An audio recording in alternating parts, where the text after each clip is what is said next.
मंत्र पाठ। ओम सहना भवतु सहनौ भुनक्तु सह वीर्यं करवावहै तेजस्विनावधीतमस्तु मा विद्विषावहै। ओम शांति शांति शांति।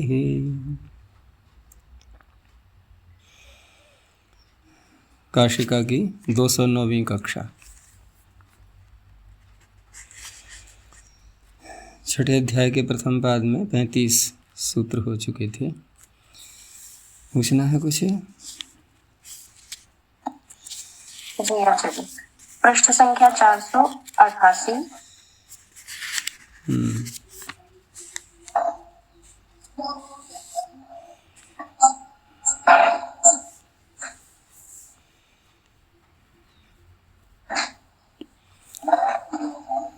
क्या है इसमें?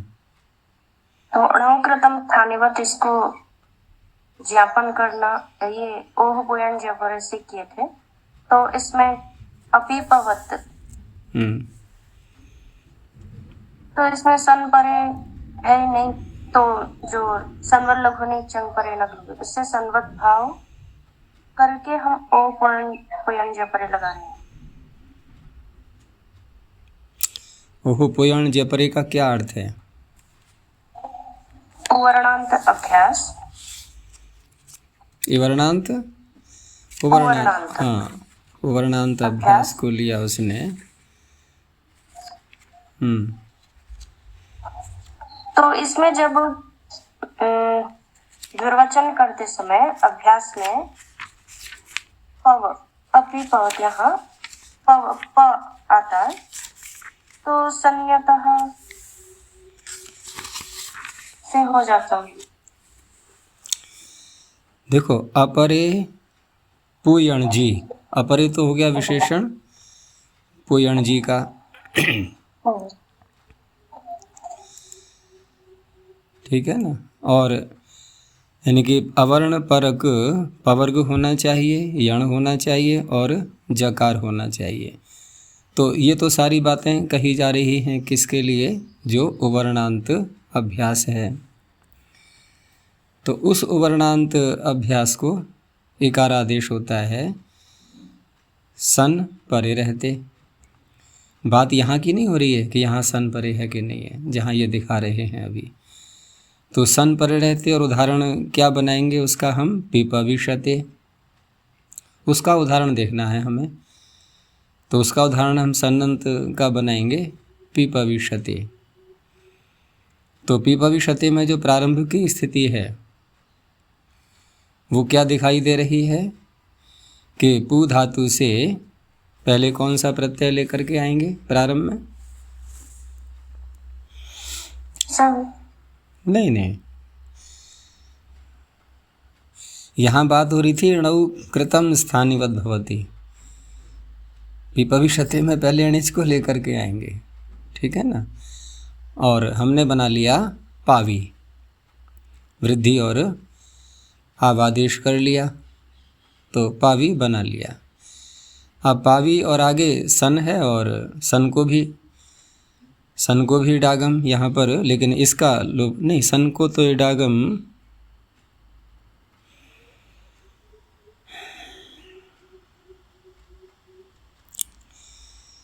पीपविशते में, हाँ इडागम उससे करेंगे, ठीक है। स्मी पूंग रंज वशाम सनी, यहाँ इडागम करेंगे। पीपविशते नहीं, पीपविशते नहीं, पीपविशते नहीं, यहाँ उदाहरण देखेंगे हम पीपाविशति को। पीपविशते में तो सन ही है केवल, लेकिन जब हम णिजंत करके बनाएंगे तब ये ज्ञापन का समझ में आएगा। तो पीपावई शति में यहाँ पर पहले हमने णिज प्रत्यय कर लिया है, और पावी और फिर इडागम सन के लिए भी पीपावी ई स, नहीं पी को द्वित्व तो नहीं करना अभी, पावी ई स, ये स्थिति है यहाँ पर। अब पावी ई स में यहाँ जब द्वित्व किया जाएगा तो पहले तो यहाँ पर हम इसको णौ चंगोपधाया ह्रस्व हसे, ह्रस्व भी कर लेंगे। तो इधर बन गया है पवि, पवि ई स। अब यहाँ पर द्वित्व करने का प्रसंग आया, तो द्वित्व करने के लिए क्या हम द्विर्वचनेची लगा सकते हैं? अब इस पर विचार करो थोड़ी देर के लिए। क्या यहाँ पर द्विर्वचन निमित्तक अच परे है? जितने भाग को हमें द्वित्व करना है, द्वित्व किसको करना है हमें? पव धातु को देखना है ना हमें, तो द्वित्व करना है। क्या उसके परे, उसके परे द्विर्वचन निमित्तक अच है? नहीं है। तो इसका तात्पर्य क्या होगा फिर? कि हम स्थानीवत नहीं कर पाएंगे, रूपातिदेश नहीं कर पाएंगे। नहीं कर पाएंगे तो द्वित्व किसको होगा? पव को द्वित्व होगा। तो पव द्वित्व होगा तो अभ्यास क्या उवर्णांत बन जाएगा? नहीं बनेगा। अभ्यास कैसा रहेगा? अवर्णांत, हलादि शेष के बाद प और पव, ऐसा रहा अभ्यास। और सूत्र क्या कह रहा है कि उवर्णांत अभ्यास को इकारादेश होता है। तो उवर्णांत कहाँ है यहाँ पर? उवर्णांत तो है ही नहीं, यहाँ तो अकार ही है ना। यहाँ तो अभ्यास में आकार विद्यमान है और सूत्र कह रहा है उवर्णांत चाहिए। तो अब क्या करेंगे यहाँ पर? अब नीचे परे रहते भी, यानी कि द्विवचन निमित्तक अच परे नहीं, वो तो अलग रख दो विषय। यहाँ रूपातिदेश करने के लिए जो अलग परिभाषा आती है, या वार्तिक ले लो या महाभाष्य का वाक्य मान लो कि णौ कृतं स्थानिवत् भवति, अर्थात नीच पर रहते आपने जो कुछ भी किया, कृतम माने किया हुआ जो कुछ भी है, वो स्थानिवत हो जाता है। तो क्या किया था हमने? हमने नीच पर रहते कौन कौन से काम किए थे? ह्रस्व भी किया था, वृद्धि भी की थी, आवादेश भी किया था। सब कुछ भूल जाओ, ठीक है ना। साम्यावस्था प्रकृति के रूप में आ जाओ। तो क्या था वहाँ? पू था। बस पू को ही तुत्व करेंगे। अब पू को तुत्व करेंगे, वर्णांत अभ्यास मिल गया और इसने एकार कर दिया। अच्छा जी, ऐसा नहीं विचार सकते कि यहाँ नहीं मिल रहा है अभ्यास में उवर्ण? तो ऐसा है कि कहीं कहीं नहीं मिलेगा कि नहीं, जहाँ मिलेगा वहाँ की बात नहीं हो रही है, लेकिन ऐसे भी उदाहरण जब मिल रहे हैं तभी तो ये वाक्य अलग से बनाना पड़ा है। तभी तो ये वाक्य अलग से महाभाष्यकार ने दिया कि णौ कृतं स्थानिवत् भवति। कि यहाँ पर हम जब इसको उदाहरण को देख रहे हैं कि पीपावई क्षति ऐसे बन रहे हैं, ऐसे ही यण परे का भी वहाँ भी यावई क्षति इस तरह से आता है। तो ये सारे उदाहरण हमें दिखाई दे रहे हैं। यहाँ पर इकार तो दिखाई दे रहा है हमें अभ्यास में। तो जब तक हम ऐसा नहीं मानेंगे कि णिच पर रहते भी स्थानीवत हो जाता है, तब तक ये उदाहरण कभी भी बन नहीं सकते, क्योंकि इकार करने के लिए अन्य कुछ भी नहीं है। तो अलग से ये स्वीकार किया गया कि णिच पर रहते भी जो कुछ भी कार्य किया गया है उसका स्थानीवत हो जाता है। ये उदाहरण बन जाएंगे ना आचार्य? पव ऐसा करेंगे सन्नतः। कैसे? अभ्यास में इकार कैसे करेंगे? सन्नतः। सन्नतः का क्या अर्थ है जरा बताना। यहाँ सन परे है कि णिच परे है? यहाँ तो णिच आ रहा है ना बीच में, शनि में सप्तमी आ रही है, पर सप्तमी है, सीधा परे होना चाहिए।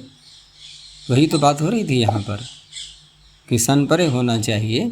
लेकिन यहाँ की बात आएगी कि यहाँ पर कहाँ है सन। तो यहाँ तो हम अंग देखेंगे पूरा कि जो अंग यहाँ पर बना हुआ है, जिससे हमने सन प्रत्यय किया है, तो सन प्रत्यय हमने किससे किया था? णिजंत धातु से। णिजंत से सन लाए थे ना, तो णिजंत अंग बनेगा। उस अवस्था में अंग कौन बनेगा? णिजंत बनेगा। और ये सारा जो प्रकरण चल रहा है अभ्यास का भी, ये भी सारा अंगस्य के ही अधिकार में है। तो अंग चाहिए हमें यहाँ पर, और अंग वहाँ विद्यमान है। तो इस तरह से महाभाष्यकार ने ये निर्णय किया है अंत में कि णौ कृतं स्थानीवत् भवति। तो ये तात्पर्य है।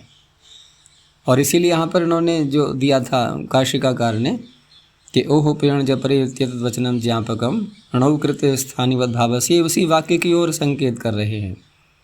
और यहाँ जिस उदाहरण में घटाया था इन्होंने, यहाँ क्या था, शुषावैशति, तो वहाँ है पीपावैशति, लेकिन यहाँ क्या है, शुषावैशति। और हाँ, तो इसमें जो है शु करके तब द्वित्व किया गया था, लेकिन यहाँ तो हम ओ पेड़ जपरे नहीं लगाएंगे, क्योंकि ज्ञापन का फल तो अन्यत्र भी हमें दिखाई देता है। यहाँ तो पवर्ग है ही नहीं, न पवर्ग है, न यण है, कुछ भी नहीं है, न जकार है। घटाएंगे तो उसको वहीं पर, लेकिन वहाँ से जो एक परिणाम निकल करके आया है कि णिच पर रहते भी स्थानीयवत हो जाता है, उसका लाभ हमें यहाँ पर मिल रहा है कि हमने शु रूपातिदेश करके उसके पश्चात यहाँ पर द्वित्व किया है। अच्छा जी, जो ओ पेड़ जबर यहाँ भी शनि की अनुवृत्ति आ रही है, तो यहाँ भी सन नहीं है?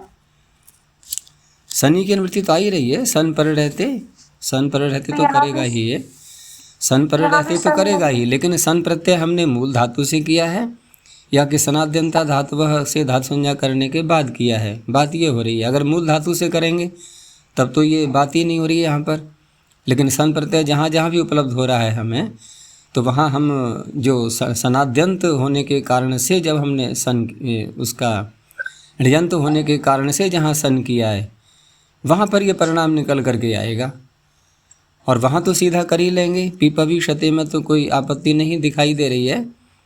पीपवी शते में वहाँ पर इतना मान सकते हैं कि वहाँ तो जो प्रत्यय है आगे द्वित्व करने वाला, वो आज़ादी बनी ही रहा है इडागम होने के कारण से, तो द्विर्वचन निमित्तक वहाँ तो मिल जाएगा, वहाँ तो द्विर्वचनेची ही कर देगा। वहाँ इस वाक्य की थोड़ी पड़ेगी आवश्यकता हमें णौकृतम में स्थानीवत भवति।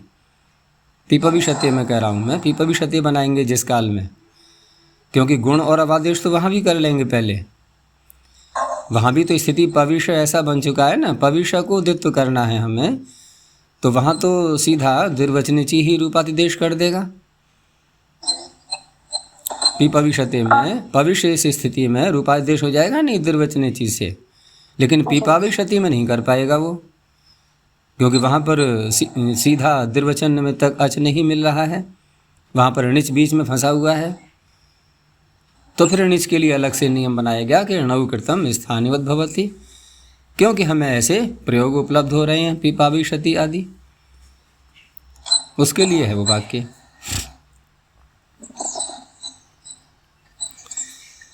अजय पीपवी शते में भी संज्ञतः नहीं लिख सकता?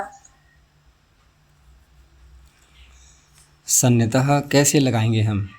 द्विर्वचनेची को क्या भूल जाएंगे बिल्कुल? सन्यतः कब लगेगा? सन्यतः हम सीधा पव पव द्वित्व करेंगे तब लगेगा, या पू पव द्वित्व करेंगे तब लगेगा? तो पव पव कैसे करेंगे? द्विर्वचनेची क्या सूत्र है नहीं? उसकी सत्ता को नकार दिया बिल्कुल कि नहीं वो नहीं, वो हमारा मन नहीं कर रहा है आज लगाने के लिए।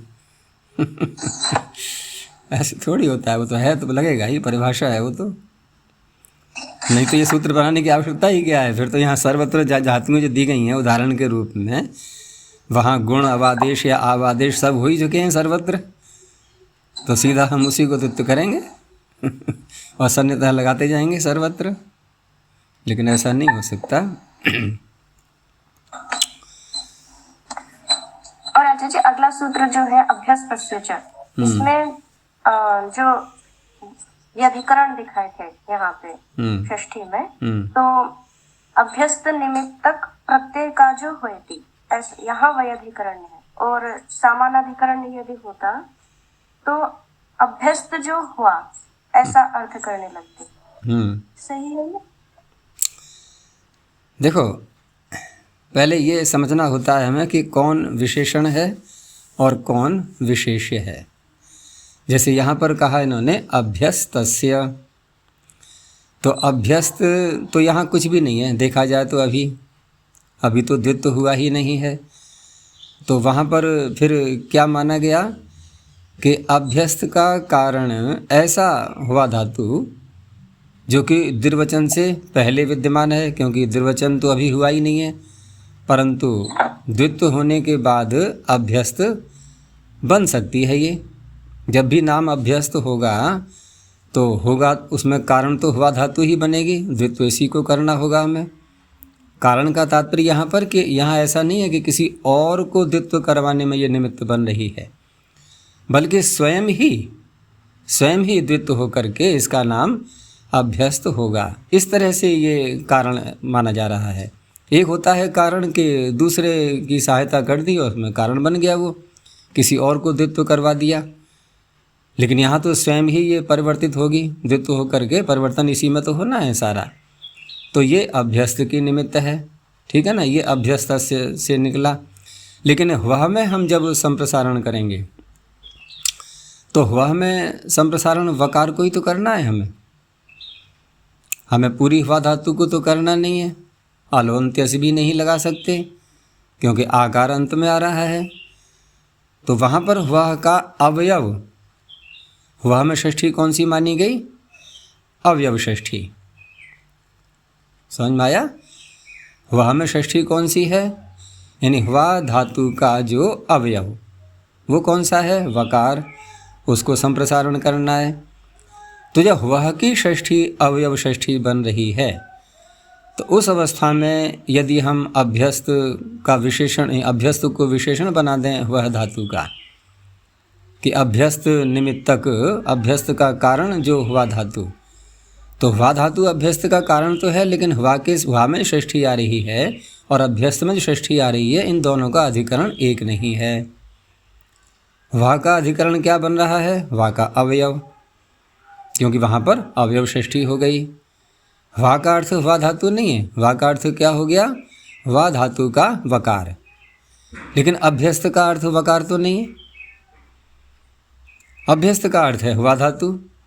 अभ्यस्त कह रहा है हुआ धातु के लिए और हुआ कह रही है वकार के लिए।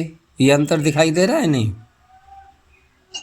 आचार्य जी फिर ऐसा अर्थ करेंगे तो जब अभ्यस्त हो जाएगा तब हम तो करेंगे, तो ये तो बाद की बात है, नहीं अभ्यस्त हो जाएगा, लेकिन दोनों शब्दों की संगति तो प्रारंभ में लगानी होगी ना अर्थ करने के लिए। इसको एक वाक्य में अर्थ करके बोलो कि अभ्यस्त संज्ञक जो हुआ धातु और उस हुआ धातु का जो वकार अलग अलग हो गया ना। होना क्या चाहिए कि जिसको हुआ शब्द कह रहा है उसी को अभ्यस्त शब्द कह रहा है, तब बनेगा दोनों में समानाधिकरण। लेकिन ऐसा तो यहाँ नहीं है। यहाँ हुआ में जो षष्ठी आ रही है वो कह रही है वकार के लिए, अवयव षष्ठी हो गई। अभ्यस्त में जो षष्ठी आ रही है ये कह रही है हुआ धातु के लिए, ये वकार को नहीं कह रही है। ये अंतर आ रहा है कि नहीं आ रहा है? इस तरह से दोनों में अंतर दिखाया है इन्होंने और उसी रूप में इन्होंने व्यधिकरण माना है। इसमें जैसे पंक्ति इन्होंने दी है आचार्य न्यासकार ने तत्र वह इत्यनुवर्तमानस्य अभ्यस्तस्य इत्यनेन यदि सामानाधिकरण्यं स्यात् तदा दुर्वचने। हाँ, तत्र वह इति अनुवर्तमानस्य, वह तो ऊपर से आ ही रहा है वह संप्रसारणम सूत्र से, और अभ्यस्तस्य इत्यनेन यदि सामानाधिकरण्यं स्यात् तदा दुर्वचने कृते अभ्यस्त संज्ञायाम उपजातायाम संप्रसारणम स्यात्। ये तो उन्होंने कहा है यहाँ पर अपना कि ऐसा हो जाए।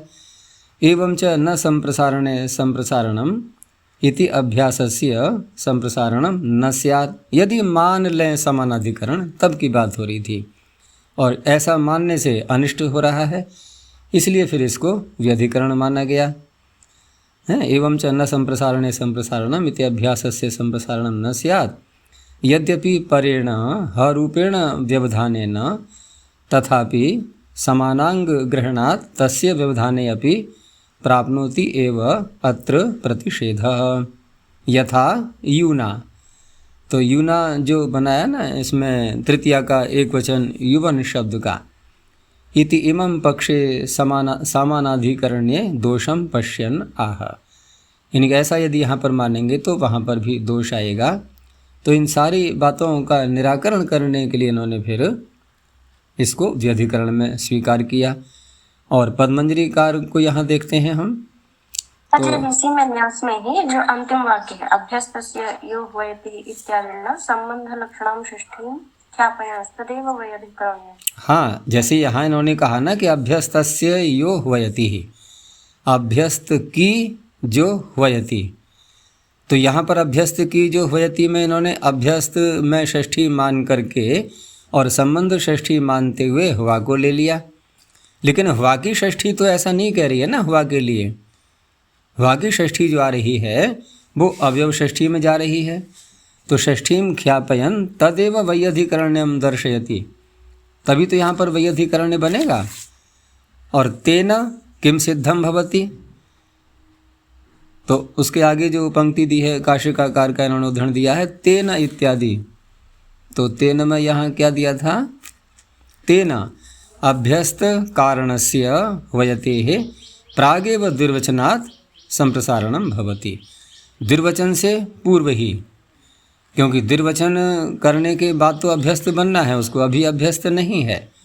तो द्विर्वचन से पूर्व ही, क्योंकि यहाँ पर यदि हम ये ले लें कि अभ्यस्त जो हुआ, तो अभ्यस्त जो हुआ सीधा ऐसा अर्थ करें हम, ये निमित्त आदि बातें तो बाद में आएंगे। जब तक हम वैयाधिकरण नहीं मानेंगे तब तक निमित्त शब्द को नहीं ला पाएंगे। तो सीधा क्या हो जाएगा कि अभ्यस्त जो हुआ धातु वो तो है ही नहीं अभी, वो तो आगे चल करके बनेगी। तो आगे चल करके जो बात आ रही है वो यहाँ पर इस षष्ठी के द्वारा नहीं निकल पा रही है, संबंध षष्ठी के द्वारा। वहाँ पर फिर निमित्त को जोड़ा गया। तो आगे होने वाली घटना तक ये अभ्यस्त में षष्ठी जो जा रही है, ये फिर उसका अधिकरण बदल चुका है। अब ये हुआ को नहीं कह रहा है, ये उस हुआ की बात कर रहा है जिसका आगे चल करके नाम अभ्यस्त होगा, जो कि अभी है नहीं, जो कि अभी है नहीं, आगे होने वाला है। तो अब ऐसा जब स्वीकार कर लिया इस षष्ठी के लिए, अब क्या परिणाम होगा कि अब हम द्वित्व करने से पहले ही संप्रसारण यहाँ पर कर सकते हैं। और अगर हम समानाधिकरण मानेंगे तो पहले द्वित्व कर लें, ये अभ्यस्त बन जाए, अभ्यस्त बन जाए तो संप्रसारण करेंगे, तो अभ्यास को होगा संप्रसारण, फिर ये बनेगा ही नहीं रूप। समानाधिकरण यदि मानेंगे तो अभ्यस्त नाम तो पड़े पहले हुआ का, तब ये समानाधिकरण होगा। हाँ, अभ्यस्त है नहीं यहाँ पर, अभी अभ्यस्त बनेगा आगे चल करके। अभी तो नॉर्मल धातु है, सीधी हुआ जैसी है वैसी है, लेकिन अभ्यस्त नहीं है ये। तो अभ्यस्त नहीं है, इसका अर्थ है जो अभ्यस्त में षष्ठी आ रही है हुआ को तो कह नहीं पा रही है। ये उस हुआ की बात कर रही है जो आगे चल करके जिसका नाम अभ्यस्त होगा, उस हुआ की बात हो रही है। और वो अभी है नहीं, वो अभी है नहीं। तो यही क्या हो गया, विभिन्न अधिकरण अलग अलग। ये विरोधी अधिकरण की बात नहीं है, यहाँ वैयाधिकरण का तात्पर्य है अधिकरण का भिन्न भिन्न होना। क्योंकि हुआ वर्तमान में कह रहा है हुआ के लिए ही, तभी तो हम संप्रसारण करेंगे उसको। हुआ में जो षष्ठी है, या षष्ठी को भी हटा दो थोड़ी देर के लिए, हुआ जो शब्द है ये सूत्र में आया हुआ, मूल शब्द को ले लो हुआ। हुआ किसको कह रहा है, हुआ के लिए। और अभ्यस्त किसको कह रहा है, आगे होने वाली हुआ के लिए। जब उसका नाम अभ्यस्त होगा तो दोनों का अधिकरण भिन्न हो गया। अभ्यस्त किसको कह रहा है, जो अभी है ही नहीं। हुआ किसको कह रहा है, जो अभी है। कहाँ हुआ समानाधिकरण। समानाधिकरण मानने पर द्वित्व करने के बाद संप्रसारण करना पड़ेगा, अगर हम समानाधिकरण मानेंगे तो, क्योंकि तभी घटेगा ये अभ्यस्त शब्द, नहीं तो घटेगा ही नहीं। इसलिए व्यधिकरण माना गया है। और उसको फिर अर्थ में खोलने के लिए फिर निमित्त शब्द डाल दिया गया, यानी कि कारण शब्द, या जो कुछ भी कहते हैं हम, उसको लिया गया है कि अभ्यस्त का कारण। नहीं तो प्रश्न ये उठेगा कि ये आपने निमित्त या कारण शब्द कहाँ से लिया। न तो ऊपर से कोई निवृत्ति आ रही है, न सूत्र में ऐसा कहा गया है कहीं पर भी, और हम निमित्त कह करके उसका अर्थ कर रहे हैं।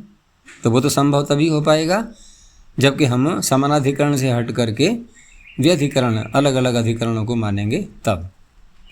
ये तात्पर्य है।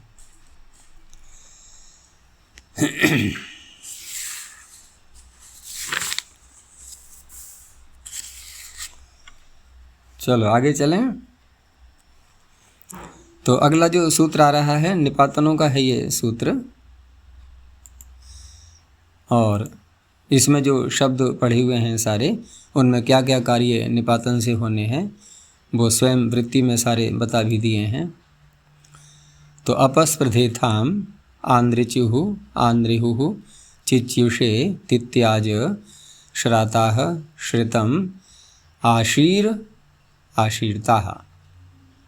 ये सारे शब्द अलग अलग हैं इसमें, और इनकी विभक्तियाँ भी। विभक्ति का तात्पर्य कहीं विभक्त्यंत है अर्थात सुबंत है, और कहीं कहीं तिङंत दिया हुआ है, लेकिन सारे ही पद अलग अलग हैं। ये जैसे अपस्पृथेथाम, ये भी तिङंत है।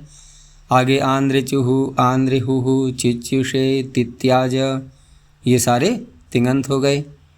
लेकिन आगे जो शब्द आ रहे हैं श्राताः श्रितम आशीर आशीर्ताः, ये सारे सुबंत हो गए। तो अलग अलग अलग अलग करके इन्होंने पढ़ा हुआ है सब। अब आगे देखते हैं, और छंदसी पीछे से आ ही रहा है तो सभी ये वैदिक प्रयोग हैं। तो छंदसी इति वर्तते। अपस्पर्धेथाम, पहले इसको लेते हैं। तो अपस्पर्धेथाम इति स्पर्ध संघर्षे इत्यस्य लंगी। अब लंग लकार लाएंगे, और भुवादिगण की है तो शप भी आएगा, और आत्मनेपद की है तो आताम आथाम प्रत्यय ले लिया है द्विवचन में मध्यम पुरुष के। तो आथामी द्विर्वचनम, पहले द्विर्वचन कर लिया। लेकिन ये सारा जो कार्य चल रहा है अब, क्योंकि द्विर्वचन यहाँ क्या प्राप्त हो रहा है किसी सूत्र से, तो अब ये सब निपातन के कार्य यहाँ बता रहे हैं। ये कौन कौन से, कि द्विर्वचनम ये निपातन से हो गया, रेफस्य संप्रसारणम ये भी निपातन से होगा। तो द्विर्वचन जब कर लिया हमने स्पर्ध स्पर्ध, और अब जो अभ्यास में रेफ है, ठीक है ना, जो अभ्यास में स्पर्ध में जो रेफ आ रहा है इसे करेंगे संप्रसारण, तो क्या बन जाएगा स्पृध। आपस नहीं द्विर्वचनम द्वित्व होने के बाद जो इधर वाला भाग है इसमें रेफस्य संप्रसारणम, तो र को तो कर लिया हमने री, लेकिन प में जो अ है इसे कहाँ ले जाएंगे। प में अ जो है आगे फिर री आ रहा है, फिर अर होने लगेगा, तो इसलिए यहाँ पर कहा गया अकार लोपश्च, प के अकार लोप भी करो। अब ये प में री जुड़ जाएगा प्री, तो स्पर्ध का क्या बन गया स्पृध, ठीक है ना, अकार लोपश्च निपातनात्, ये निपातन से होगा। तो इस तरह से वेद में क्या बनेगा अपस्पर्धेथाम, और लोक में क्या बनेगा अपस्पर्धेथाम। ये अस्पर्धेथाम, वहाँ द्वित्व भी नहीं होना है, वहाँ तो द्वित्व भी नहीं हो सकता, जैसा रूप बनता है वैसा बनेगा अस्पर्धेथाम इति भाषायाम। तो एक तो ये प्रकार है निपातन में क्या क्या कार्य हम स्वीकार कर सकते हैं। अपर आह, अन्य आचार्य इसको इस तरह से ले रहे हैं कि इसमें अप उपसर्ग स्वीकार कर लिया गया है। अब अप उपसर्ग यदि स्वीकार कर लेंगे तो हमें द्वित्व नहीं करना पड़ेगा, ठीक है ना। अब द्वित्व करने की आवश्यकता नहीं है, और अडागम को तो हम रोक ही लेते हैं, बहुलम छंदस्य मांग योगेपि, अडागम तो होता भी है नहीं भी होता है। तो अप को इधर कर दो उपसर्ग के रूप में, ठीक है ना। स्पर्धे है अप पूर्वस्य लंगी, लकार वही है, आथामी आथाम प्रत्यय भी है। अब केवल यहाँ जो धातु है स्पर्ध, बस इसी में समझ लेना है हमें, वही दो कार्य संप्रसारण कर देना और आकार का लोप कर देना, तो इसी को सीधा बना दिया गया स्पृध, बस आगे तो फिर वैसा ही बनेगा। और अप आ गया उपसर्ग, तो अप स्पृधेथाम, निस्पर्धेथाम की जगह बल्कि अस्पर्धेथाम, अडागम भी तो होना था लोक में, तो वो न करके यहाँ पर अपस्पर्धेथाम, बहुलम छंदस्य मांग योगेपि इति अडागमा भावः।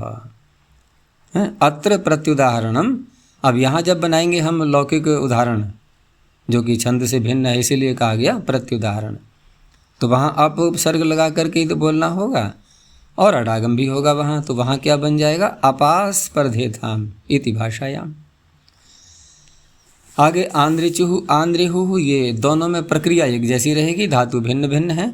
तो अर्च पूजायाम अर्ह पूजायाम इत्यनयोर धातुः लिटि उसी, लिट लकार में बहुवचन में झी को उस प्रत्यय उस आदेश कर लिया, और यहाँ पर क्या करेंगे अर्च और अर्ह, तो दोनों में क्या किया संप्रसारण, संप्रसारण करके अब यहाँ पर क्या होगा, यहाँ भी जो प्रारंभ में आकार है, जैसे कि स्पर्ध में प में से अ को हटाया था, यहाँ भी इसका लोप करेंगे और रेफ मात्र को हो गया री, तो क्या बन जाएगा रिच, और इसका बन जाएगा रेह, अकार लोपश्च निपातनात्। अब इनको द्वित्व कर लो। अब रिच और रेह धातु मान करके हम कार्य कर रहे हैं, बाकी सब जो नियमानुसार होते हैं वो सब होंगे। ततो द्विर्वचनम उरदत्वम और अत आदेह इति दीर्घत्वम। अत आदेह सदा ये जो सूत्र है ना, ये तभी लगता है,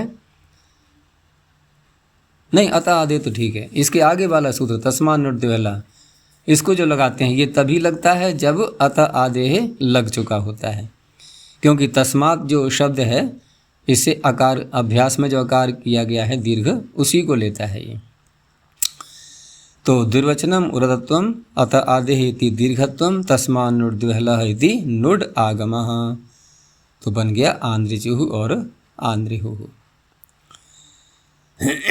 य उग्रा अर्कम आंद्रिचुः न वसूनि आंद्रिहुः, ये उदाहरण हो गए इसके। और भाषा में आनर्चुः आनर्हुः इति भाषायाम। आगे है चिच्युषे, तो यहाँ धातु च्युंगतौ, च्यू, ठीक है ना, इत्यस्य धातु हो, यहाँ लिट लकार का रूप है ये, और आत्मनिपद में थास प्रत्यय ला करके से आदेश कर लिया। और अभ्यासस्य संप्रसारणम अनिट्च निपातनात्, तो यहाँ पर द्वित्व करने के बाद अभ्यास में संप्रसारण, तो च्यू में यकार को ही संप्रसारण हो सकता है, और संप्रसारणाच्य से पूर्व रूप कर लिया हमने, तो बन गया ची हलादि शेष करके। हलादि शेष तो यहाँ करना ही नहीं है ही नहीं उसके लिए कुछ करने को। तो ची च्यू और आगे से है तो चित च्यूषे। साथ में जो डागम की प्राप्ति होती है वो भी निपातन से ही रोकना पड़ेगा। और भाषा में जब बनाएंगे तो उस अवस्था में च्यु विषे इति भाषायाम, यहाँ इस तरह से बनेगा। यहाँ पर उवंग भी हो गया है साथ में, क्योंकि डागम होगा तो अच परे होने के कारण से उवंग भी हो गया।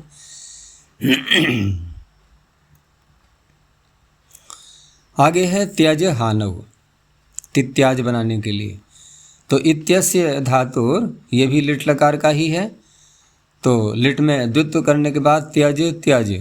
अब यहाँ अभ्यास में संप्रसारण निपातन से कर लो, और संप्रसारणाच लगा करके तिज हलादि शेषः ती, तो ती त्यज और अणल प्रत्यय आगे वृद्धि करके तित्याज। और लोक में बनाएंगे तो सीधा त्यज को ही द्वित्व होना है, और द्वित्व करने के बाद संप्रसारण करना नहीं है, तो बन जाएगा तत्याज इति भाषायाम। श्राता में श्रीय पाके धातु से लिया है इन्होंने, और इसी धातु से अगला शब्द भी बनेगा, दोनों इसी से हैं, श्राता और श्रितम। तो श्राता में यहाँ श्रीय पाके इत्येतस्य धातुर निष्ठायाम, सीधे निष्ठा प्रत्यय ला करके ही श्रा आदेश कर लिया, बस इतना ही कार्य है। तो श्रातास्त इंद्र सोमाः, लोक में तो फिर श्रितम ही बनेगा, श्री धातु से बनाएंगे हैं। नहीं, ये दूसरा जो दिया है इन्होंने श्राता और श्रितम, तो श्रितम में भी उसी धातु से यहाँ भी निष्ठा प्रत्यय पर रहते ही बनाया गया है, लेकिन वहाँ तो श्रा आदेश किया था और यहाँ पर श्री आदेश कर लेंगे। तो तस्य माने उसी धातु के स्थान में शीर्णातेर ह्रस्वत्वम। इसका उदाहरण मिल रहा है सोमो गौरी अधिष्ठितः, ये वहाँ भी देखा था हमने, कौन से सूत्र पर, प्रथम अध्याय के प्रथम पाद में। सप्तम अर्थे। अरे आ गई है, इसका मैसेज तो आया था, नहीं आएगी। तो ईदु तौच सप्तम अर्थे से यहाँ पर वहाँ उदाहरण इसको दिखाया गया था, गौरी अधिष्ठित यहाँ। तो ये हो गया। और अनयोः श्राभाव श्री भावयोर हैं विषय विभागम इच्छन्ति। देखो धातु तो एक ही है, धातु में तो अंतर नहीं है, श्री पाके एक ही लिया है इन्होंने, लेकिन कहाँ श्रा करना है और कहाँ श्री करना है, तो अलग अलग विषय करेंगे तभी तो हम सरलता से समझ पाएंगे उसके लिए। तो विषय विभाग कर दिया गया है। तो विषय विभाग क्या किया गया है कि सोमेशु बहुषु, जहाँ सोम को कहना हो पकाने की दृष्टि से है ना, पकाने अर्थ में आती है ये, जहाँ बहुत सारे सोमों में पकाने की बात आ रही है तो वहाँ तो श्रा आदेश, और उदाहरण भी देखो वैसा ही था बहुवचन का, श्राताः त इंद्र सोमाः, सोम हे इंद्र तुम्हारे लिए जो सोम थे ना ये सारे पक गए हैं, आ जाओ इनके लेने के लिए। उसको एक जानकारी दी जा रही है इंद्र के लिए कि तुम्हारे सोम पक चुके हैं। तो इस तरह से बहुत सोमों के पकाने अर्थ में तो श्रा आदेश हो जाएगा। और अन्यत्र किसी अर्थ में यदि लेना है इसको तो वहाँ श्री आदेश। तो सोमो गौरी अधिष्ठता ये भिन्न अर्थ में है यहाँ पर।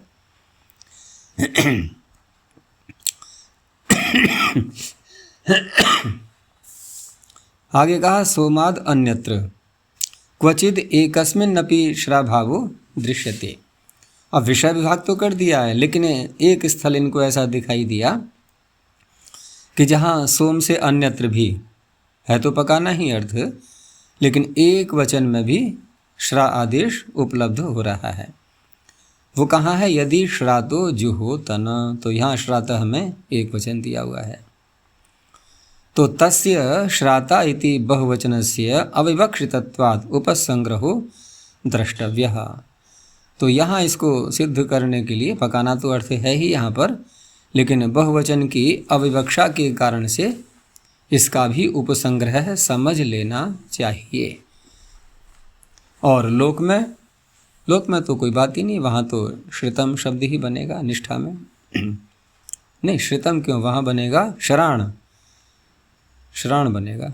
इन्होंने लोक का नहीं दिया है भाषा का उदाहरण।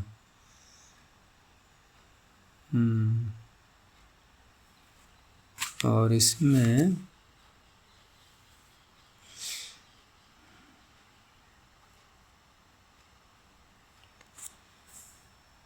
रह गया है भाषा का। आगे शब्द है आशीर और आशीर्त, ये दो शब्द हैं। अब धातु तो वही ले ली इन्होंने, श्री धातु। तो तस्यैव श्रीणाते है, आंग उपसर्ग लगा दिया, आंग पूर्वस्य क्विपी। अब सीधे हम श्री धातु से करेंगे क्विप प्रत्यय, ठीक है ना, इनके आ श्री और क्विप। अब क्विबंत करके धातु संज्ञा करने के बाद क्विप तो हट ही गया, धातु रह गई आश्री। अब यहाँ पर निष्ठा पर रहते निष्ठा प्रत्यय ला करके उसी श्री को जो कि क्विबंत है उसको कर दिया गया शीर आदेश। और शीर आदेश करने के बाद आ शीर और आशीर त है, निष्ठा प्रत्यय लाएंगे जब तो आशीर त। अब यहाँ पर रेफ से उत्तर तकार को नकार की प्राप्ति भी हो रही है, उसको भी निपातन से रोका जाएगा। तो निष्ठायाश्च नत्वा भावो निपातनात्। तो उस अवस्था में एक तो बन गया आशीर, ये तो हो गया क्विप का केवल, और दूसरा बन गया आशीर्त, ये क्विबंत से फिर यहाँ पर निष्ठा प्रत्यय कर लिया गया है। तो ताम आशी ही आशीर आ दुहंती, और दूसरा आशीर्त ऊर्जम। ऐसे ही एक और दिया है आशीर्त का कि क्षीरैर मध्यत आशीर्तः, इस तरह से। तो सारे शब्द इसके यहाँ इन्होंने छंद में स्वीकार करते हुए ये बनाए हुए हैं। अब आगे जो सूत्र आ रहा है ये निषेध करने के लिए है संप्रसारण का, लेकिन इस सूत्र से भी किस तरह से नियम निकलता है उसको समझाया गया है। तो न संप्रसारणे संप्रसारणम, संप्रसारणे परतः पूर्वसेणः संप्रसारणम न भवति। जैसे व्यत धातु का है, व्यच का है, व्यय का है, ये सब इसके उदाहरण वही बन पाएंगे जहाँ दो दो वर्ण संप्रसारण के योग्य हैं। जिन धातुओं में वहीं पर घटेगा ये।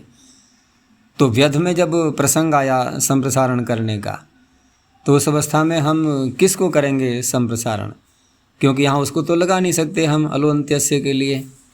यहाँ तो हमें जो संप्रसारण के योग्य वर्ण दिखाई दे रहे हैं, क्योंकि इज्ञणः संप्रसारणम सूत्र घट ही नहीं पाएगा अगर अलोन्त्यस्य को लगाएंगे तो इस तरह से हमें अन्य वर्णों को ही देखना होगा। अब अन्य वर्णों को देखना होगा तो उस अवस्था में कोई नियम तो है नहीं कि पहले किसको लें या न लें। वहाँ आदि वाले को लें, मध्य वाले को लें, या दोनों को लें, या बारी बारी से लें, बहुत सारी बातें आ सकती हैं सामने। अब यहाँ पर ये निर्णय कर दिया गया कि संप्रसारण परे रहते पूर्व को संप्रसारण नहीं होता। तो सीधी सी बात है कि हमें पहले पर को संप्रसारण करना होगा। अब तो एक नियम में बंध चुके हैं हम, अब यहाँ पर इच्छा नहीं चलेगी। तो इस तरह से यहाँ पर ये पहले यकार को करेंगे व्यध में, वकार को होगा नहीं। व्यच में भी यकार को करेंगे, वकार को होगा नहीं। व्यय में भी यकार को, सब यकार के उदाहरण है यहाँ पर, और वकार को हुआ नहीं। तो विद्धः, विचितः और संवीतः। संवीतः में दीर्घ भी हो गया है हलः सूत्र से। आगे है एक योग लक्षणम अपि संप्रसारणम अत एव वचनात् प्रथमम परस्य यणः क्रियते। संप्रसारण करने का तो एक ही सूत्र होगा जहाँ भी लगाएंगे हम। जैसे व्यध में किसको लगाया हमने? ग्रही ज्या वै व्यधि। व्यच में किसको लगाया? व्यच में किसको लगाया है? ग्रही ज्या वै व्यधि वष्टि। वष्टि के आगे क्या है? जति। क्या है ये? कौन सी धातु है? विच धातु, व्यच। तो व्यच का विचति कैसे बन गया है? ष्टिप प्रत्यय करके। कैसे बना? तो दादी गण की ष्टिप करेंगे तो श आएगा। श कैसा होगा? नित होगा। तो नित में ही तो कर रहा है संप्रसारण को। तो हम ये भी कह सकते हैं कि सूत्र में दिया पद सूत्र का उदाहरण भी है। है या नहीं है? स्वयं उदाहरण बन रहा है सूत्र, और ऐसे बहुत से मिलेंगे सूत्र। फिर भी हम उदाहरण देते समय अन्य किसी को दे देते हैं, स्वयं में जो है आत्मनिरीक्षण नहीं करते। अंदर झांक करके तो देखें, वहीं मिल जाएगा उदाहरण, हम बाहर ढूंढ रहे हैं। तो इस तरह से व्यच। और व्यय में भी, व्यय में किसको लगाएंगे संप्रसारण करने के लिए? वचिस्वपी, क्योंकि वो ये जाति में आ रही है।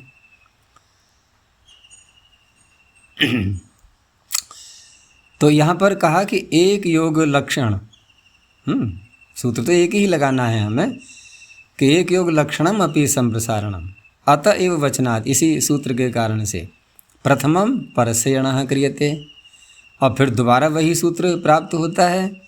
तो पूर्व से च प्रसक्तम प्रतिषिध्यते, ये निर्णय हो गया। आगे एक बात और समझा रहे हैं कि संप्रसारणम इति वर्तमाने। पीछे से प्रकरण तो आ ही रहा है ना, कहाँ से प्रारंभ हुआ था ये सारा संप्रसारण का प्रकरण? शंगः संप्रसारणम पुत्रपत्योस्तत्पुरुषे। और यहाँ फिर भी संप्रसारण कह दिया गया है सूत्र में।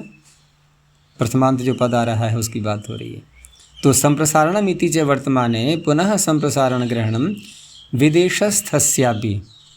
हम कहाँ रह रहे हैं? भारत में। तो विदेशी लोग भी संप्रसारण कर पाए इसके लिए।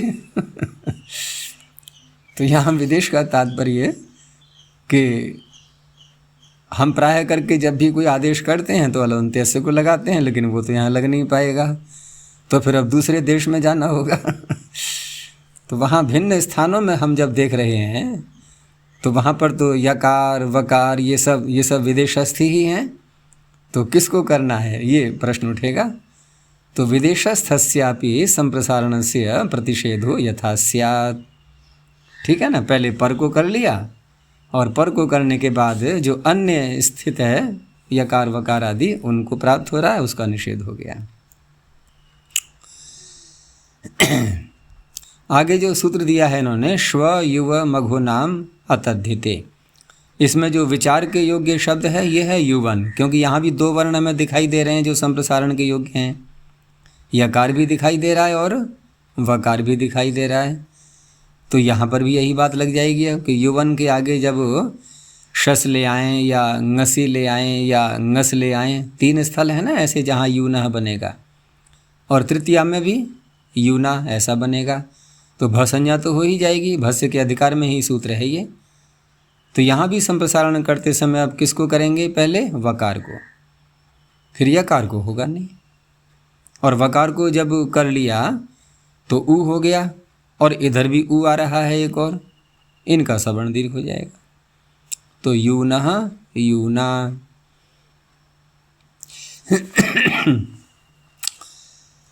अब यहाँ एक प्रश्न ये भी उठा कि जब हम वकार को संप्रसारण कर लेंगे तो वकार का संप्रसारण ये क्या है, अजादेश, अचरूपी आदेश है ना।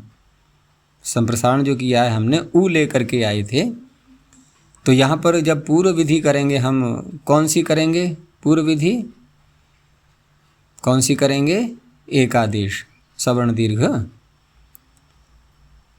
सवर्ण दीर्घ जब करेंगे तो स्थानीवत हो जाना चाहिए कि नहीं। तो सवर्ण दीर्घ करने वाले सूत्र को सवर्ण दीर्घ को क्या दिखाई देगा, वकार दिखाई देगा या ओकार दिखाई देगा, फिर उसको तो फिर वकार दिखाई देने लगेगा, अच परे नहीं दिखाई देगा उसके लिए। तो कहा कि संप्रसारण ग्रहण सामर्थ्यादेव पूर्वस्य प्रतिषेधे वक्तव्ये सवर्ण दीर्घत्वम एकादेशो न स्थानिवत भवति। संप्रसारण ग्रहण सामर्थ्य से ही पूर्व का प्रतिषेध हो जाने पर, पूर्व का प्रतिषेध तो हो ही चुका है, अब सवर्ण दीर्घ करना है हमें। तो सवर्ण दीर्घत्वम एकादेशो न स्थानिवत भवति, वहाँ स्थानिवत नहीं होता है। और सतिवा स्थानिवत्वे व्यवधानम एतावद आश्रयिष्यते। सतिवा स्थानिवत्वे, स्थानिवत्व यदि हो जाए, स्थानिवत्व यदि हो जाए तो उस अवस्था में संप्रसारण ग्रहण सामर्थ्य से यदि कोई स्थानिवत करते भी हैं, करना चाहें यदि, तो उस अवस्था में फिर हमें ये स्वीकार करना पड़ेगा कि व्यवधान होने पर भी उसका आश्रय ले लिया जाएगा, अर्थात हमें सवर्ण दीर्घ तो करना ही है। उस व्यवधान को हम स्वीकार कर लेंगे। एक वार्तिक इसमें दिया हुआ है, और प्रायः एक शब्द सुना होगा कि जो वेदों में सूक्त आते हैं जिसमें कि 3 मंत्र होते हैं, तो 3 मंत्रों वाला सूक्त, तो क्या तात्पर्य हुआ इसका, 3 मंत्रों वाला सूक्त, कि ऐसा सूक्त जिसमें 3 मंत्र हैं। अच्छा, ऐसा भी सूक्त सुना है क्या जिसमें एक ही मंत्र हो, कभी मैंने बताया था ना एक बार, संध्या में एक मंत्र पंच महायज्ञ विधि में जो दिया हुआ है ना अलग से, जो उपस्थान मंत्रों में, हाँ उन्हीं में आया हुआ है। तो वहाँ पर जो मंत्र है वो एक ही मंत्र है पूरे सूक्त में, और सूक्त समाप्त हो गया।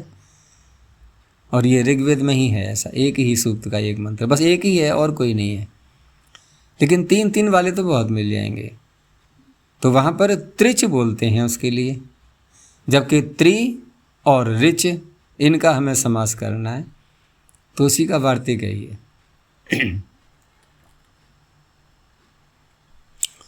तो उसका वार्तिक है ऋचि त्रेह उत्तर पदादि लोपश छंदसी। वेद में ऋच शब्द परे रहते हैं, और त्रि के साथ में समास करना है। तो त्रेह, त्रे यानी कि त्रि से उत्तर, ऋच परे रहते, उत्तर पदादि लोप है। उत्तर पद कौन सा है, ऋच, उसका आदि वर्ण का लोप यानी कि ऋकार का लोप हो गया, रह गया केवल चकार। अब दूसरी बात, अब ये जो त्रि है इधर, तो त्रि है इधर, इसका क्या करेंगे, इसका क्या करेंगे, ये जो वार्तिक यहाँ दिया है ना इस प्रकरण में, ये प्रकरण क्या चल रहा है, संप्रसारण का, तो त्रि को संप्रसारण कर लेंगे। तो रेफ को हो गया री, और संप्रसारणाच्या से पूर्व रूप कर लिया। तो क्या बन गया अब ये शब्द, त्रिच हलंत। उसके बाद सूत्र है ही फिर ऋक् पूरब धूह पथामा नक्षे, इसे अप्रत्यय हो जाएगा, तो त्रिच अकारांत बन चुका है ये शब्द। नपुंसकलिंग में बनाएंगे तो त्रिचम सूक्तम। तो ऋचि परतस्त्रेह संप्रसारणम भवति उत्तर पदादि लोपश्च छंदसी विषय। बहुरी समास करके बनाते हैं ये शब्द। तिस्रः ऋचो यस्मिन, यस्मिन कस्मिन सूक्ते, तो जिस सूक्त में 3 ऋचाएँ होती हैं तत्ऋचम सूक्तम। या सामवेद में भी 3-3 मंत्रों के बहुत समूह आते हैं, और वहाँ जब साम गान किया जाता है तो उस अवस्था में जिन ऋचाओं को आधार बनाया जाता है वो 3 ही होते हैं। त्रिच बना बना करके, यानी कि 3 मंत्रों के 3-3 मंत्रों के समूह बना बना करके तब सामगान होता है। ऋक्पूरब्धु पथामा नक्षे इति समासांतः। छंदसी इति किम, अगर अन्यत्र कहीं प्रयोग होगा तो फिर जैसा है वैसा ही रहेगा। तो त्रि को यणादेश होकर के त्र्यऋचम कर्म। इसमें जो पुस्तक में लिखा हुआ है इसको शुद्ध कर लेना, इसमें त्र नहीं है, तकार दिया है केवल। इसमें PDF फाइल में शुद्ध है। आगे है रयेर मतौ बहुलम। ये रई शब्द ह्रस्व इकारांत और मतु प्रत्यय ले आए हम इसके आगे, धन वाला, रई वाला। तो ये भी वार्तिक इस संप्रसारण के प्रकरण में है।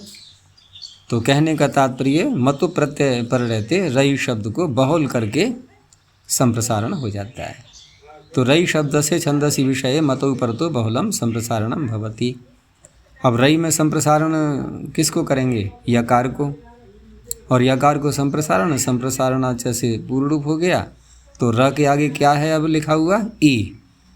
तो अ के आगे ई आ गया, गुण कर दो रे, बस रे बन गया। आगे मतुप प्रत्यय है, तो मतुप के मकार को वकार किया जाएगा, और वहाँ सूत्र कौन सा लगाएंगे? छंदसी रह। अब यदि भी छंदसी रह में छंदसी ई रह, वहाँ एकार लिया गया है, एकार या रेफ, एकारांत या रेफांत, उससे उत्तर, मतलब एकार और रेफ से उत्तर मतुप का मकार आना चाहिए। लेकिन यहाँ तो रे है, रे गुण कर लिया ना पहले हमने, एकार था तो संप्रसारण करके, लेकिन गुण हो चुका है, परंतु वहाँ बहुल करके कहा गया है, तो इसको भी ले लिया जाएगा। उदाहरण इसका भी उपलब्ध होता है वहाँ पर। तो मतुप के मकार को वकार हो करके रेवान। और कहीं कहीं इकार होने पर भी नहीं होता है, जैसे कि अगर हम छंदसी रह लगाएं और जिस पक्ष में हम संप्रसारण न करें, क्योंकि ये रयर मतौ बहुलम करके कर रहा है ना, तो जिस पक्ष में संप्रसारण नहीं करेंगे तो रई के आगे मतुब है यहाँ पर, तो इकारांत होने से यहाँ तो लगना चाहिए था छंदसी रह, लेकिन वहाँ भी बहुल करके ही माना गया है उसको, तो यहाँ नहीं दिया है। तो रई मान में मकार ही हमें दिखाई दे रहा है।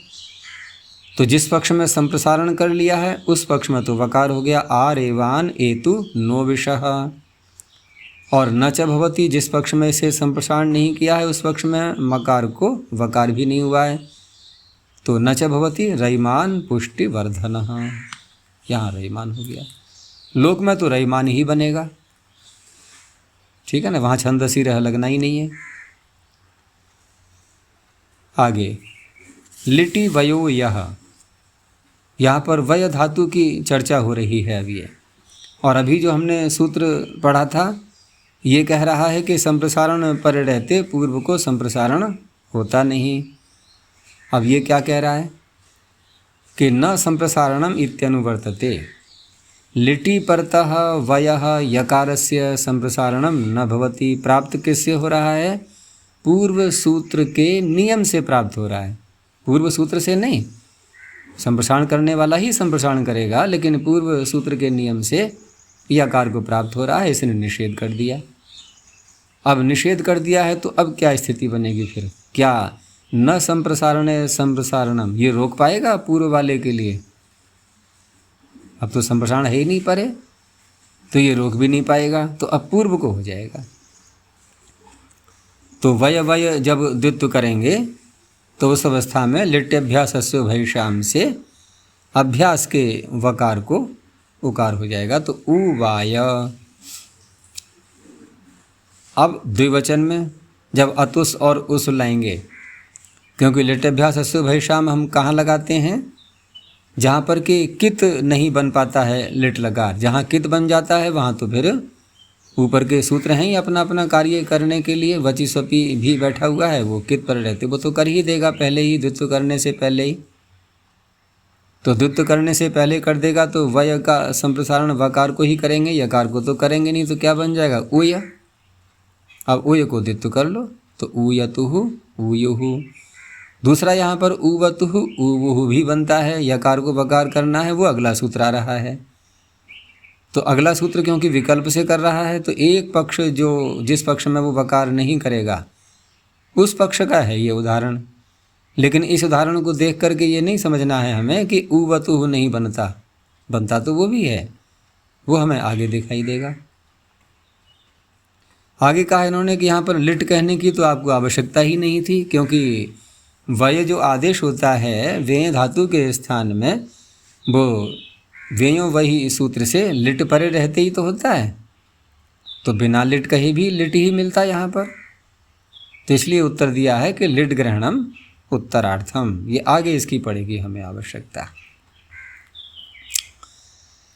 आगे वश्च अस्य अन्यत्रस्याम किति। अब ये पूर्व सूत्र से बिल्कुल जुड़ा हुआ है, क्योंकि अस्य इसमें जो आ गया ना ये सर्वनाम शब्द, तो इसका तात्पर्य है ये अभी जिस यकार की बात हो रही थी कि संप्रसारण नहीं होता, उस यकार के लिए कह रहा है अस्य शब्द। तो अस्य वयः यकारस्य किति लिटि परतः वकारादेशो भवति अन्यतरस्याम। इसमें किति विशेषण और लगा दिया है। तो उस अवस्था में अब जो पीछे बनाया था हमने ओ वाय, यहाँ नहीं घटा सकते इसको अब, लेकिन जो अतुस उस आदि प्रत्यय हैं कित, वहाँ घट जाएगा ये। तो अभी हमने बनाया था उयतुहु उयुहु और इसने उसी यकार को वकार कर दिया तो उवतुहु उवुहु, और दूसरे पक्ष में उयतुहु उयुहु। कितीति किम, तो अणल में या थल में इसको नहीं घटा सकते, तो वहाँ उवाय और उवयिथ, वहाँ ऐसे ही रहेगा। आगे वे यहाँ, अब सीधा वेय धातु को लिया इन्होंने, और अभी क्या किया था, वेय के स्थान पर जो वय आदेश किया था उसको लिया था। तो लिटि इत्यनुवर्तते हैं वेय तंतु संताने इत्यस्य धातुर लिटि परतः संप्रसारणम न भवति। अब यहाँ पर स्पष्ट निषेध कर दिया गया। पीछे जो निषेध किया था वय में वो तो यकार मात्र को ही किया था, यहाँ तो वर्ण ही एक है तो सीधा ही उसका निषेध हो गया। तो इस तरह से इस धातु में संप्रसारण नहीं होता है। प्राप्त किससे हो रहा है, प्राप्त किससे हो रहा है? वची स्वपी, वची स्वपी से प्राप्त हो रहा है। तो ववौ ववतुहु ववुहु। अब यहाँ अगर हम कहें कि वची स्वपी से प्राप्त हो रहा है तो वची स्वपी तो कित प्रत्यय पर रहते करता है। ये ववौ जो उदाहरण दिया है ये क्या कित है, यहाँ पर णल प्रत्यय, असंयुगाल लिट कित, अपित लिट ही तो कित होंगे। तो इसका तात्पर्य यहाँ जो उदाहरण बन रहा है ना ये ववौ, ये तो लिट्यभ्यास हस्व भय शाम का बनेगा, उससे प्राप्ति हो रही थी उसको रोक दिया। और ववतुहु बहु में वची स्वपी से प्राप्त हो रहा था द्वित्व करने से पूर्व ही, उसको भी रोक दिया गया। तो सब समान हो गया बिल्कुल।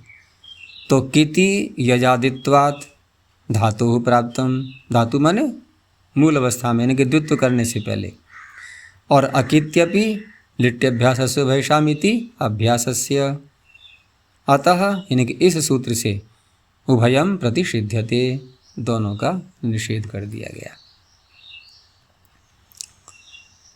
आगे ल्यपि च। अब यहाँ इसी धातु को लेकर के एक अन्य प्रत्यय का भी समावेश कर दिया गया। तो वे यहाँ इत्यनुवर्तते ल्यपि च परतो वे यहाँ संप्रसारणम न भवति। अब ल्यप में प्राप्त क्यों होता है, क्योंकि क्त्वा के स्थान पर करेंगे हम, स्थानीवत होने से वो भी कित माना जाएगा, तो वची स्वपी सूत्र वहाँ भी लगेगा।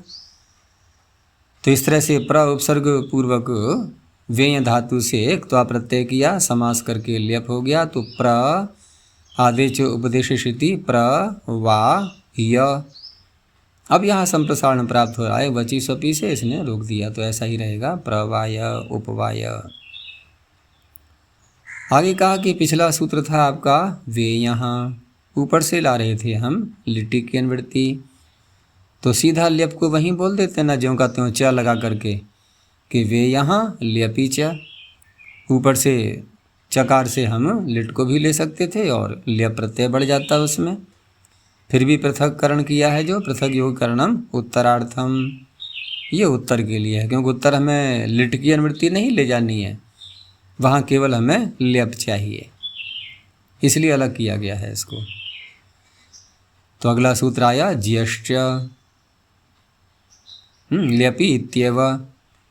तो ज्या वयो हानौ इत्यस्य धातुर ल्यपि परतः संप्रसारणम न भवति। अब ज्या में किससे प्राप्त हो रहा है संप्रसारण? ग्रही ज्या में ज्या पड़ा हुआ है, और वहाँ कित की अनुवृत्ति आ ही रही है, ऊपर से कित और गित दोनों में करता है वो। तो प्र ज्या और त्वा को ल्यप करके प्रज्याय उपज्याय। एक धातु और जोड़ दी इसमें ल्यप के साथ में, अब कि व्यश्च है ल्यपि इत्येव, ये भी ल्यप में ही लगेगा। तो व्यय संवरणे इत्येतस्य धातुर ल्यपि परतः संप्रसारणम न भवति। यहाँ किससे प्राप्त हो रहा है? सबके सूत्र अलग अलग ध्यान रखना होता है। यहाँ किससे प्राप्त हो रहा है? यहाँ वची स्वपी, क्योंकि जाति में आ गया ये व्यय। तो आदेश उपदेश स्थिति लगा करके प्रव्याय उपव्याय। अब यहाँ भी ज्येष्ठ व्यष्ट, अरे दोनों इकट्ठे कर दो ना। जब दोनों ल्यप प्रत्यय पर रहते ही संप्रसारण का निषेध कर रहे हैं, तो दोनों धातुएं एक साथ आ सकती थी समास करके, फिर भी इसको अलग किया गया है। तो योग विभाग उत्तरार्थः, क्योंकि हमें आगे परि उपसर्ग लगा करके भी विकल्प से निषेध करना है, इसलिए इसको अलग पढ़ा गया है। तो विभाषा परे है। अब ये सूत्र हमारा संप्रसारण प्रकरण का अंतिम सूत्र। तो ल्यपि च व्यश्च इत्यनुवर्तते। परेरुत्तरस्य व्यय इत्येतस्य धातुर ल्यपि परतो विभाषा संप्रसारणम न भवति।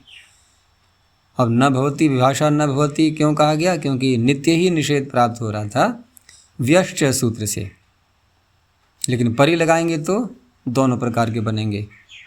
तो परिवीय यूपम यहाँ दिखा दिया इन्होंने संप्रसारण, और नियम वही रहेगा कि पहले यकार को करेंगे, वकार को फिर होगा नहीं। तो परिवीय, और जिस पक्ष में नहीं करेंगे तो परिव्याय। अब यहाँ पर जो परिवीय बना है ये, इस पर कहते हैं कि जैसे हमने पहले यकार को संप्रसारण कर लिया, तो अभी ह्रस्व विकार ही है, और इधर फिर वकार को किया नहीं गया, तो परि और वी ह्रस्व विकार है ना, परि वी, और आगे है ल्यप का य। तो उस अवस्था में जब ये संप्रसारण कर लिया, और संप्रसारणे कृते पर पूर्वत्वे च, ये पर पूर्वत्व का क्या अर्थ होता है? हमने संधियों के प्रकरण में वहाँ क्या देखा था? पर रूप और पूर्व रूप, दो ही प्रकार के तो शब्द आते हैं। जैसे एंगी पर रूपम जब चल रहा है, तो वहाँ पर रूप ऐसे करके कहा जाएगा, और जब अमी पूर्व आता है सूत्र, तो पूर्व रूप इस तरह से बोलते हैं। ये पर पूर्व क्या चीज़ है?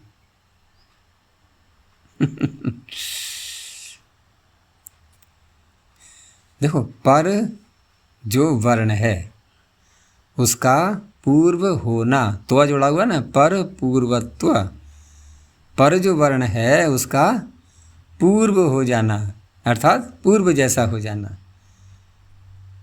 तो क्या हो गया? ये पर रूप हुआ या पूर्व रूप हुआ? पूर्व रूप, उसी को कहा जाता है पर पूर्व। तो संप्रसारण किते संप्रसारणाच सूत्र से पर पूर्वत्व च, पर पूर्वत्व भी कर लिया तो स्थिति तो वही है ना, ह्रस्व ही है, परि वि और आगे लेप है तो ह्रस्व से प्रतिकृतित्व ये तो प्राप्त होना चाहिए।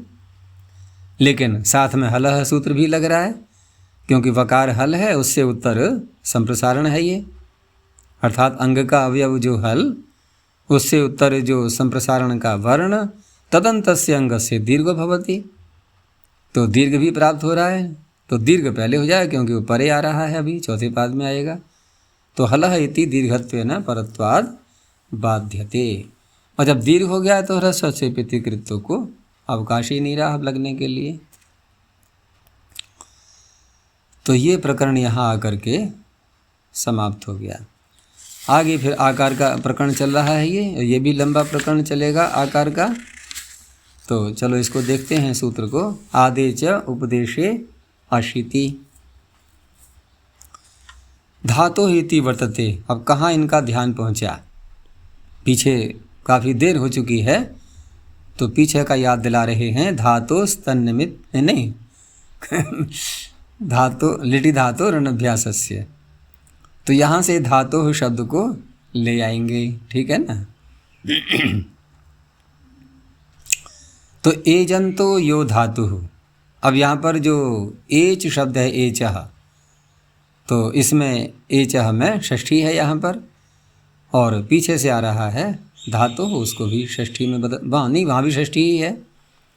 तो एजंतो यो धातु, और कैसी होनी चाहिए, उपदेशे, उपदेशावस्था में देखना है हमें एजंत।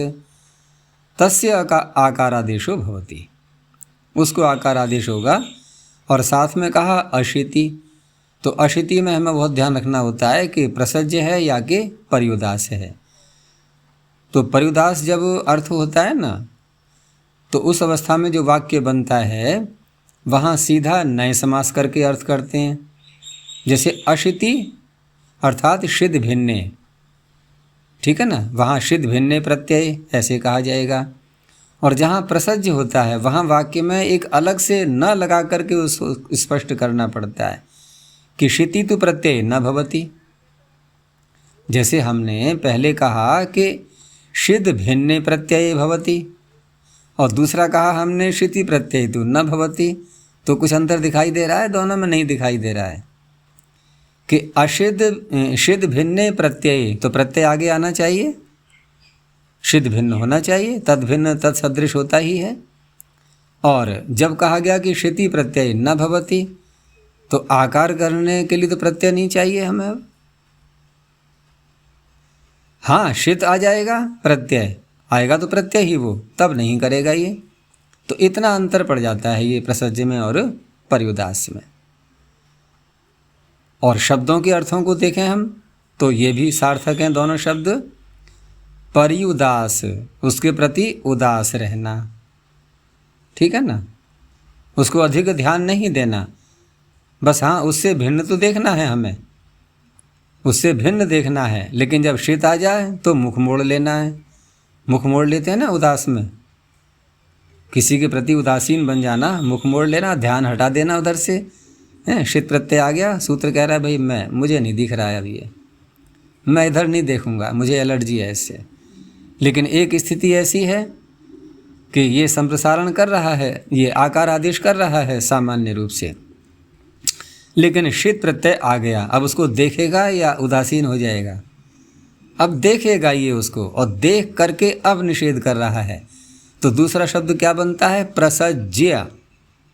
और प्रसज्य शब्द स्वयं में देखो ना क्या कैसे बनेगा ये, संजो संगे धातु से यहाँ क्त्वा प्रत्यय और लेप ला करके, यानी कि पहले हम उसमें जुड़े, संग किया पहले हमने उससे, अर्थात उसको पकड़ लिया, यूँ समझ लो। प्रसज्य प्रतिषेध का अर्थ होता है कि मुट्ठी में पकड़ करके और तब निषेध किया जा रहा है कि नहीं नहीं नहीं, यहाँ तो करना ही नहीं है हमें। तो वहाँ बलवत्ता अधिक हो गई।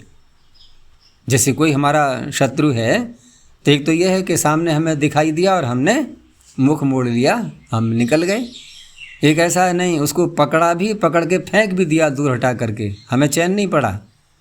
एक ऐसे विरोध किया हमने उसका, तो प्रसज्य ऐसा ही होता है।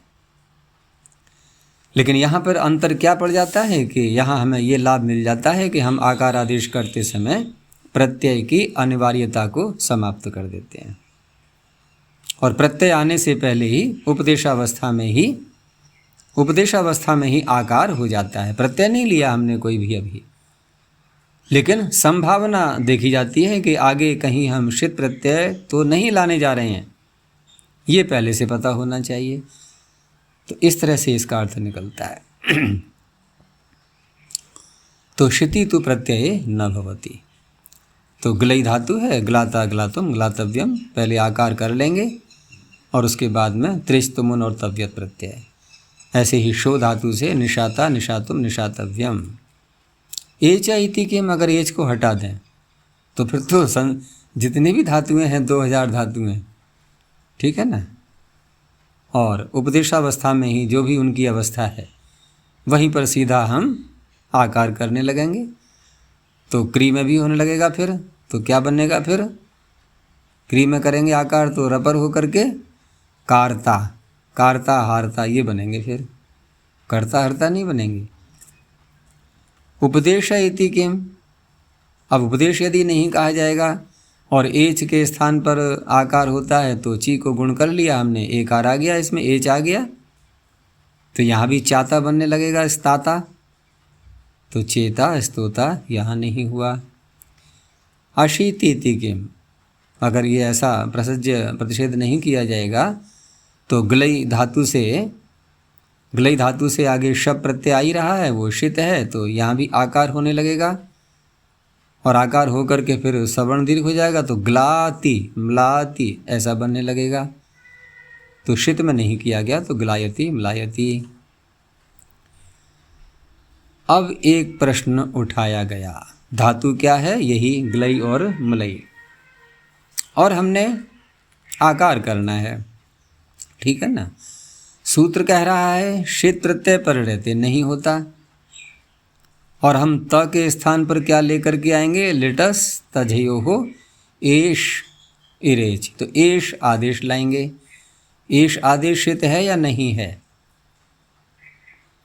एश आदेश षित है, तो ग्लई को ग्ला होना चाहिए, अब नहीं हो सकता ना, मलई को मला नहीं हो सकता, और नहीं होगा तो ये बन जाएगा जगले ममले, कभी नहीं बनेगा।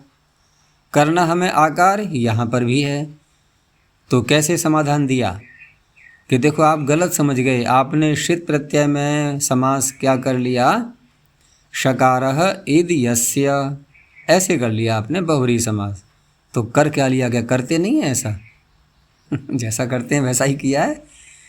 तो कहा नहीं, यहाँ थोड़ा भेद रखना है हमें कि नैवम विज्ञायते, जैसा कि सामान्य रूप से हम मानते चले आए हैं कि ऐसा नहीं समझना है कि शकार इद्यस्य सोयम षिदिति किम तरही, यहाँ तो कर्मधारय कर लो, वो ज़्यादा अच्छा रहेगा कि श एव इत षित, वही शकार है वही इत है, वही शकार है और वही इत है। बहुरी समास नहीं, उसमें अन्य पदार्थ बन जाएगा, फिर तो एश का भी ग्रहण हो जाएगा, हैं, शकार भी वही हो और इत भी वही हो, यानी इत शब्द घटाएंगे हम शकार के ही साथ में, प्रत्यय को नहीं लेंगे हम, और उसके पर रहते। जैसे ग्लायती को ले लो, वहाँ समझ लो कि ग्लई के आगे क्या है, शप, तो शप में भी तो श में 2 वर्ण हैं, पकार तो अनुबंध है, श में 2 वर्ण हैं, शकार और अकार। और यहाँ पर यदि हम देखें शकार और अकार में, तो श इद यस्य ऐसा लगाते हैं तो पूरा श प्रत्यय षित है, ठीक है ना। और अगर हम कहें कि श एव इत षित, तो उस अवस्था में क्या धातु के आगे जो शकार हमें जिसकी हमने संज्ञा की थी वही तो है, आकार तो उसके आगे है, धातु के आगे श एव इत षित वही तो था। लेकिन एश में क्या है, एश में हमने शकार की संज्ञा तो की है, लेकिन धातु के आगे ए आ रहा है या जिसकी संज्ञा की थी हमने वो आ रहा है, यहाँ ए आ रहा है, तो यहाँ बचाव हो गया हमारा, अर्थात षित परे नहीं है, इसलिए हमने आकार कर लिया। तो एक तो बात यहाँ तक आ गई कि हम करेंगे कर्मधारय, और कर्मधारय करेंगे तो एक ही वर्ण तो है अब ये। अब एक अर्थ और प्रकार से निकलेगा कि एक ही वर्ण है ये शकार बस, और एक वर्ण होता है तो ये कैसी विधि कहलाती है? अल विधि, और वो भी सप्तमी है यहाँ पर अशिति में, और सप्तमी ही होनी चाहिए। अल विधि जहाँ होती है वहाँ यदि सप्तमी भी है तो उस अवस्था में तदादीन के आदि शब्द और जुड़ जाता है। तो अब क्या अर्थ हो जाएगा?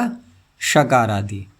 अब देखो क्या अर्थ निकला पूरा कि श एव इत शित, ये तो हो गया शकार का नाम, वही इत है।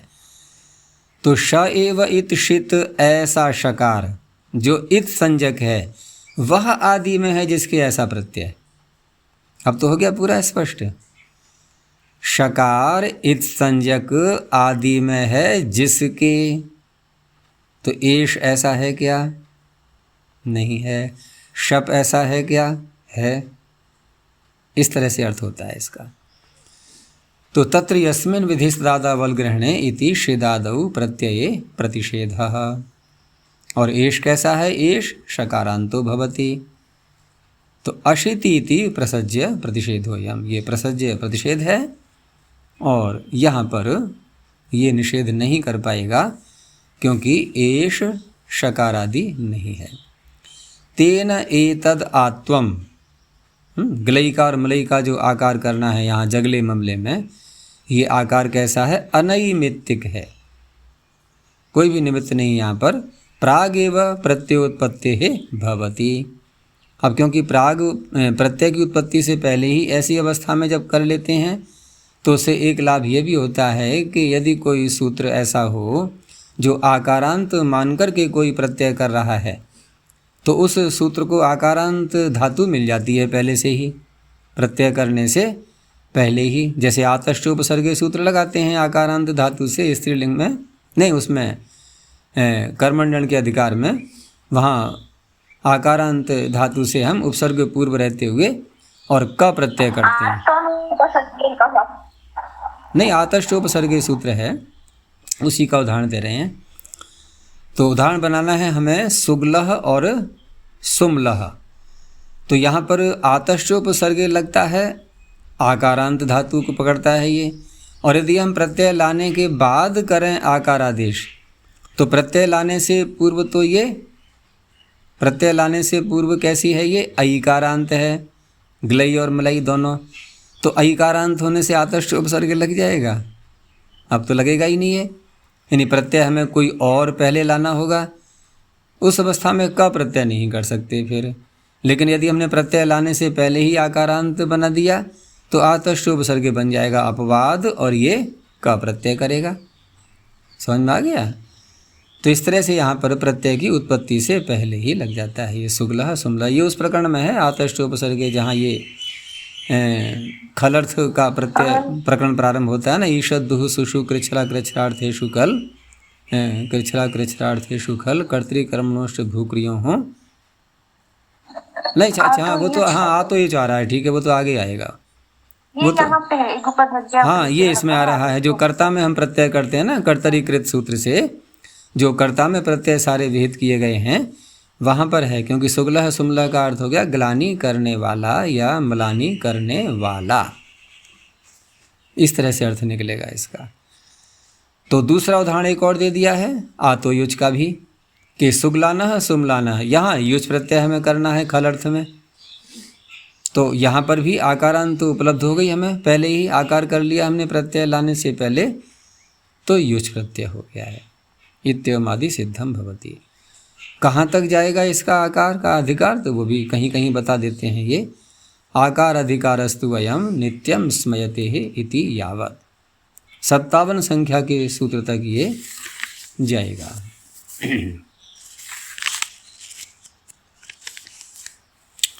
आगे निषेध कर दिया है इसमें, क्योंकि अब आकार तो इसने करवा ही दिया है और उपदेशावस्था में ही करता है ये। लेकिन अगला सूत्र कह रहा है कि न व्यो लिटी, क्योंकि व्यय धातु भी तो उपदेशावस्था में एजंत है और लिट लकार हमें लाना है आगे, और लिट लकार में कोई शित प्रत्यय तो होता नहीं है, तो प्रत्यय करने से पहले ही तो आकार कर लेंगे हम, लेकिन यहाँ नहीं होगा। तो व्यय इत्येतस्य धातु लिटि परतः आकारादेशो न भवति। तो आगे जो भी प्रक्रिया है उसी प्रकार से एकारांत मान करके करेंगे। तो सम विव्याय, सम विव्ययिथ, अभ्यास में द्वित्व हुई संप्रसारण हो ही जाएगा। लिटि अभ्यासस्य उभयशाम इति अभ्यासस्य संप्रसारणम। और नल प्रत्यय में तो नली अचवर्णिति इति वृद्धि, क्योंकि ए है ना, तो ए को वृद्धि क्या करेंगे, आई, ए को वृद्धि हो गई आई। प्रायः हम वृद्धि करते हैं तो कहाँ ध्यान जाता है, मैं ई को आई कर देते हैं, ऊ को औ कर देते हैं। ए को आई के उदाहरण बहुत कम मिलेंगे ना, ए को आई करना या ओ को औ करना, ऐसा बहुत कम उपलब्ध होता है। तो इस तरह से बन जाएगा वृद्धि करके सम विव्याय। आगे और धातु लिए एक स्फुरति, स्फलत्योर घई, आदेच इति वर्तते, चलेगा ही। अब तो ये सारा प्रकरण ऐसा ही है। तो स्फुर स्फुल संचलनी, अब इसमें तो एजंत एज है ही नहीं, न एच है न एजंत है, इसीलिए अलग सूत्र बनाना पड़ रहा है। लेकिन एच को करना है तो पहले हमें गुण करना पड़ेगा, तब एच आ पाएगा इसमें। तो इत्येतयोर धातुर एच स्थाने घई परतः आकारादेशो भवति। और यहाँ प्रत्यय से पूर्व तो संभावना ही नहीं है, तो प्रत्यय भी साथ में बोल दिया, घई घाय परे होना चाहिए। तो घाय आएगा, पहले गुण कर लेंगे, एच बना लेंगे, फिर उसको आकार कर लेंगे। तो विस्फारः विस्फालः, और इसमें सकार को शकार भी हो जाता है अगले सूत्र से जो दिया है इन्होंने। तो विस्फारः विस्फालः यही बन जाता है, और सूत्र यही है स्फुरति स्फलत्योर निर्निविभ्यः। तो यहाँ क्या है, वी पूर्वक है, तो इति वा षत्वम विकल्प करके शकार हो जाएगा। क्रींग जी नामणौ, तो डुक्री द्रव्य विनिमय इंग अध्ययने, दो धातुएं हैं इसमें, क्रींग और आगे है फिर जी, तो तीन धातुएं मिला करके हो गई सारी। इंग अध्ययने जी जय इत्येतेषां धातु नाम, यहाँ भी एज कहीं भी नहीं है, गुण करने के बाद ही होना है, गुण या वृद्धि जैसा भी है। तो इत्येतेषां धातु नाम एचः स्थाने णौ परतः आकारादेशो भवति। तो क्री धातु है यहाँ पर, तो क्रापयति जब बनाएंगे तो निच प्रत्यय आगे लाएंगे तो वृद्धि करेंगे फिर सीधा। तो क्री का बन गया क्रई, क्रई को बन गया क्रा। अब आकारांत होते ही अब पुकागम भी हो जाएगा साथ में, अब तो क्योंकि निच तो है ही। तो अर्ति हिरिवली री कनोई क्षमाई आताम, आकारांत होने से। तो क्रापयति, ऐसे ही इंग धातु से भी निच करके पहले वृद्धि करके ई को आई को फिर से कर दिया आ होते ही पुकागम, तो आपयति, अधि लगा दिया तो अध्यापयति। जी धातु में भी निच करके पहले जई फिर जा फिर पुकागम जापयति। सिद्ध्यते है अपारलौकिके, कोई कार्य सिद्ध किया जाता है, सिद्धि की जाती है, तो पारलौकिक या अपारलौकिक, यहाँ क्या कहा जा रहा है, अपार लौकिके।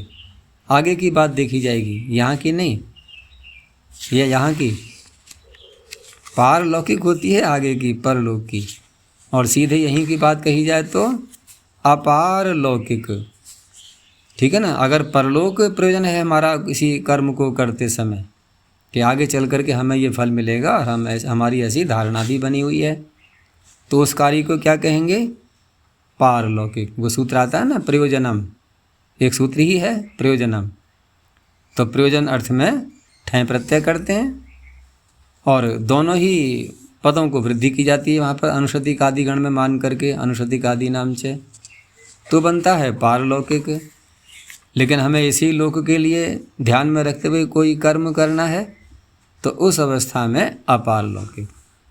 तो उस दृष्टि से यहाँ पर ये सूत्र कह रहा है कि अपारलौकिक अर्थ में आकार होगा, पारलौकिक में नहीं। तोरणौ इति वर्तते हैं, सिद्धु हिंसा संराध्यो हो, ये धातु है। इत्यस्य धातु अपार लौकिके अर्थे वर्तमानस्य एचः स्थाने णौ परत आकारादेशो भवति। जैसे अन्नम साधयति, कोई व्यक्ति अन्न को पका रहा है तो इसलिए पका रहा है कि अगले जन्म में जब मैं जाऊंगा तो वहाँ मुझे खाने को मिल जाए। तो ये कैसा है कार्य उसका, अपार लौकिक, यहीं के लिए है। तो ठीक है, सूत्र ने कहा कर लो आकार भाई, कोई बात नहीं है। तो पहले क्या करेंगे हम, धातु कैसी है, सिद्ध, पहले गुण कर लेंगे सेध, आगे नीचे है तो आकार करके साधयति। और वैसे उस धातु से ही बना सकते हैं, किससे, राध साध संसिद्धो। तो देखो बना बनाया खेल है, फिर भी किसी और से बना रहे हैं। इसलिए बना रहे हैं कि इससे बनाएंगे तो सेधयति नहीं बनने लगेगा। फिर कहने का तात्पर्य इससे बनाएंगे तब भी साधयति, उससे बनाएंगे तब भी साधयति। अपार लौकिक इति किम, अब कोई तपस्वी तप कर रहा है वहाँ पर, ठीक है ना, कोई तपस्वी तप करने वाला तप कर रहा है, तो तप कर रहा है तो वहाँ तो ठीक है, वो कठोर अपना परिश्रम जैसा भी है वो कर रहा है, और वो इसी लोक में कर रहा है वो। लेकिन आगे चल करके क्या होता है कि जब एक अभ्यास में आ जाता है तप करना, तो अभ्यास में जब आ जाता है तो ऐसा लगता है कि मैं क्या तप कर रहा हूँ, ये तप ही मेरे लिए स्वयं ही मेरा कार्य सिद्ध कर रहा है, इनके सरलता से होने लगता है तब। तो उसी प्रकार का जब वाक्य बोलेंगे हम तो कैसे बोलेंगे, तपः तापसम सेधयति। तापस कौन है, तप करने वाला तपस्वी।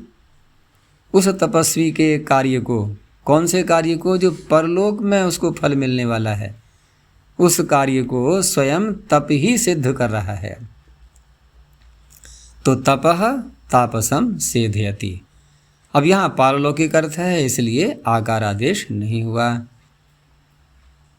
उसी का अर्थ किया है इन्होंने कि स्वानी एव एनम कर्माणि, यानी स्वानी कर्माणि, उस तपस्वी के जो अपने कर्म हैं वही कर्म एनम साधयन्ति, उस तपस्वी के प्रयोजन को, कौन सा प्रयोजन, परलोक वाला, उस प्रयोजन को उसके अपने ही कर्म सिद्ध कर रहे हैं, ये इसका अर्थ हुआ।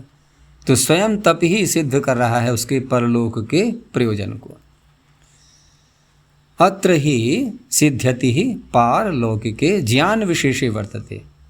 पारलौकिक जो ज्ञान विशेष है, जो अगले जन्म में भी उसको जाएगा, क्योंकि ज्ञान के संस्कार तो साथ में जाते ही हैं, तो उस अर्थ में यहाँ पर सिद्ध धातु विद्यमान है। अर्थात तापसः सिद्ध्यति ज्ञान विशेषम आसादयति, एक विशेष ज्ञान को वो प्राप्त कर रहा है। और तम तपः प्रयुङ्क्ते, उसकी दृष्टि से उस प्रयोजन को, ज्ञान विशेष को, जो तप है वो उसको प्रयोजित कर रहा है, सिद्ध कर रहा है। और सच ज्ञान विशेषः उत्पन्न, जब वो ज्ञान विशेष उत्पन्न होगा तो परलोके अर्थात जन्मांतरे फलम, कौन सा फल, अभ्युदय लक्षणम उपसंहरण, क्योंकि यहाँ पर अभ्युदय ही है, निःश्रेयस तो है नहीं भाई, निःश्रेयस में तो परलोक होना ही नहीं है, फिर तो मोक्ष ही हो जाएगा। तो अभ्युदय जो लक्षण है जिसका, उसका उपसंहार करता हुआ परलोक प्रयोजनो भवति। अब परलोक में उसको अभ्युदय की प्राप्ति होनी है वहाँ पर, तो परलोक उसका प्रयोजन हो गया। अब एक उदाहरण लौकिक दिया इन्होंने कि मान लो कोई व्यक्ति अन्न पका रहा है ब्राह्मणों को देने के लिए, और ब्राह्मणों को क्यों देगा वो, कि मेरा पुण्य कर्म बनेगा, मुझे परलोक में लाभ होगा, तो प्रयोजन परलोक का हो गया। तो फिर अन्नम साधयति न कह करके हमें क्या कहना चाहिए, अन्नम सेधयति, ऐसा होना चाहिए। तो वही प्रश्न किया कि यह कस्माद न भवति अन्नम साधयति, यहाँ पर आकार कैसे हो गया, क्योंकि ये तो परलोक के लिए, यहाँ निषेध क्यों नहीं हुआ, अपारलोक के आप कह रहे हैं। और वाक्य समझाने के लिए, इनके परलोक को समझाने के लिए उन्होंने पूरा वाक्य बोला कि अन्नम साधयति, क्या सोचते हुए कि ब्राह्मणेभ्यो दास्यामि इति, ब्राह्मणों को दूंगा मैं। तो सिद्ध्यते अत्र अर्थो निष्पत्ति ही, यहाँ पर सिद्ध धातु का अर्थ क्या है, अन्न का निष्पन्न हो जाना, पक जाना। और तस्याह प्रयोजनम, उस निष्पत्ति का प्रयोजन क्या है, अन्नम, वो अन्न ही तो है जो पक करके आएगा, वो उसका प्रयोजन है। और तस्य यद्दानम तत् पारलौकिकम, उसका जो दान दिया जाएगा ब्राह्मणों के लिए, ये पारलौकिक प्रयोजन वाला हो गया, परलोक प्रयोजन वाला हो गया। और न पुनः सिद्धि एव इति न आत्मं पर्युदस्यते, तो न पुनः सिद्धि एव। यहाँ पर पक जाना जो मात्र है, यहाँ न पुनः सिद्धि एव इति न आत्वम पर्युदस्यते। यहाँ पर आकार का निषेध नहीं हो पा रहा है, ठीक है ना, क्योंकि परलोक आ रहा है ना प्रयोजन। तो आगे कह रहे हैं कि साक्षात परलोक प्रयोजने च सिद्ध्यर्थे कृतावकाशम वचनम एवं विषयम न अवगाहते। अब क्योंकि साक्षात परलोक प्रयोजन में धातु तो सावकाश है ही, सिद्ध्यर्थे कृतावकाशम। जहाँ पर साक्षात परलोक, जैसे पीछे दिखाया था तप का उदाहरण देते हुए, तो जहाँ साक्षात परलोक का प्रयोजन है वहाँ सिद्ध धातु का जो अर्थ है उसमें वह धातु कृतावकाश है। तो एवं विषयम वचनम, ऐसा जो वचन यहाँ पर दिया हुआ है इसमें अन्नम साधयति वाला, ये न अवगाहते, यहाँ पर ये सिद्ध नहीं हो पा रहा है। अर्थात जहाँ जब सूत्र एक जगह स्थान पर सावकाश हो चुका है तो वहाँ जो इन्होंने प्रश्न उठाया कि अन्नम साधयति यहाँ क्यों नहीं प्राप्त हो रहा है, तो यहाँ साक्षात प्रयोजन नहीं है। सूत्र तो सावकाश हो ही गया है, उसका उदाहरण हमें मिल ही चुका है, लेकिन साधयति में हम कैसे करेंगे यहाँ पर, क्योंकि अन्नम साधयति ब्राह्मणेभ्यो दास्यामि, यहाँ तो हमने जो आकार दिया हुआ है तो यहाँ तो आकार नहीं होना चाहिए था। तो कहा यहाँ पर साक्षात परलोक का प्रयोजन नहीं दिखाई दे रहा है हमें, और साक्षात परलोक का प्रयोजन नहीं दिखाई दे रहा है तो ये कैसा मानेंगे हम, अपारलौकिक। और अपारलौकिक मानने से यहाँ भी आकार हो जाएगा, क्योंकि अभी जो अन्न पक रहा है इसका प्रयोजन क्या है सिद्ध धातु का, बताओ। अन्नम साधयति में सिद्ध धातु कहाँ जा कर के चरितार्थ हो रही है, अन्न की निष्पत्ति में। वो तो अन्न की निष्पत्ति होने के बाद जब उसको ब्राह्मणों को दिया जाएगा वो तो भिन्न क्रिया कहलाएगी। अब वो तो दान क्रिया होगी पारलौकिक, ना कि सेधन क्रिया पारलौकिक हुई। सेधन क्रिया तो अन्न की निष्पत्ति के लिए हुई है, तो वो तो अपारलौकिक ही है, वो नहीं है पारलौकिक। ये हो गया। बाद में बताते हैं कि धातु कौन सी ली गई है ये, तो सिद्ध्यते रीति श्यना निर्देश, सूत्र में श्यन प्रत्यय करके पढ़ा है, तो भवादिगण की जो धातु है सिद्धुगत्याम, उसको यहाँ पर नहीं लेते हैं, इत्यस्य भगवादिकस्य निवृत्त्यर्थः, इसीलिए श्यन प्रत्यय करके पढ़ा है। बस इतना ही रखते हैं अभी।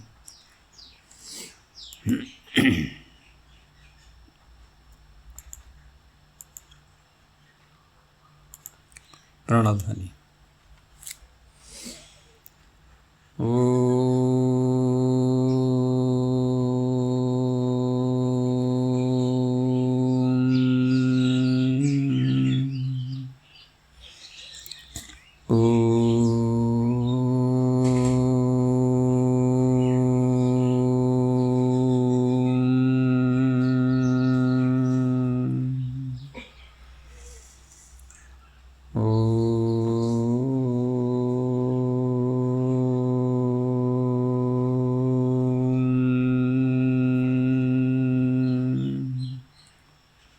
शांति शांति शांति।